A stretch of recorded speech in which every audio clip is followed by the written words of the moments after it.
তবে মোহামেডান দারুণ খেলেছে, ওদের সত্যি ভালো খেলেছে, ওরা খুব ভালো খেলেছে। আমাদেরও টিম এখনও সম্পূর্ণভাবে ফিট না, আমরা আরও মানে গোলের সুযোগ এসেছিলো, আমরা গোল করতে পারতাম। তবে মোহামেডান সত্যি খুব ভালো খেলেছে, দেখে ভালো লাগলো। খেলাতে যে কোনো রেজাল্ট হতে পারে, মোহামেডান খুব ভালো খেলেছে। আমাদের ফিটনেস আরও দরকার, আমাদের টিম প্র্যাকটিস করছে, বাট শুরু করেছে অনেক দিন আগে, বাট মাঝে মাঝে প্লেয়ার কেউ 1 সপ্তাহ পর, কেউ 15 দিন পর জয়েন করেছে। সো আমাদের এখনও টিম নিজেদের মধ্যে কম্বিনেশন আরও তৈরি হবে, আশা করি আমরা আরও ভালো খেলব।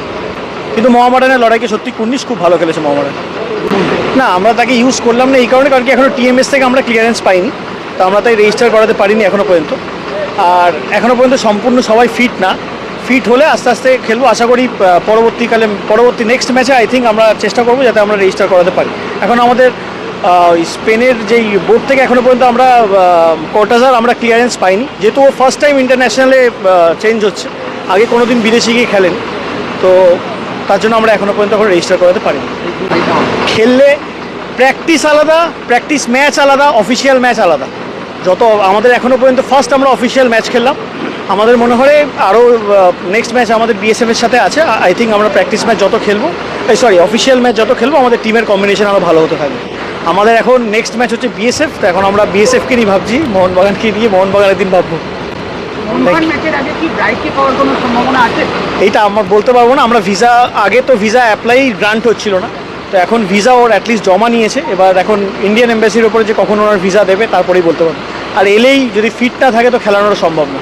শুরু থেকে আমাদের ছেলেরা ভালো খেলেছে, মেয়েরাজকেও ক্রেডিট দিতে হবে, টিমটাকে এত মানে যেভাবে আজকে খেলিয়েছে, আমাদের যে ফরমেশন ছিল, যে প্ল্যানিং ছিল ভালো হয়েছে। শেষ মুহূর্তে এখন এক্সট্রা টাইম 8 মিনিট 10 মিনিটে গোল হয়েছে, এটা তো কপালের ব্যাপার।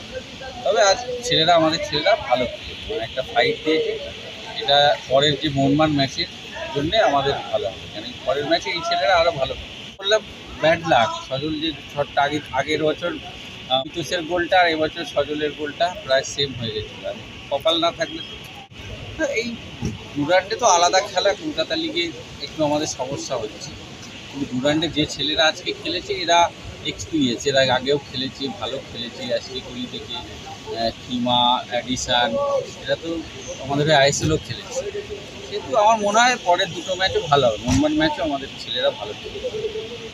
অভিজ্ঞতার কাছেই কি আজকের একটু পরাজয় মানে? না, ও ব্যাড লাক, সজল বারে লাগলো, ও লুকা গোল, কপাল থাকলে সজলের গোলটাই হতো।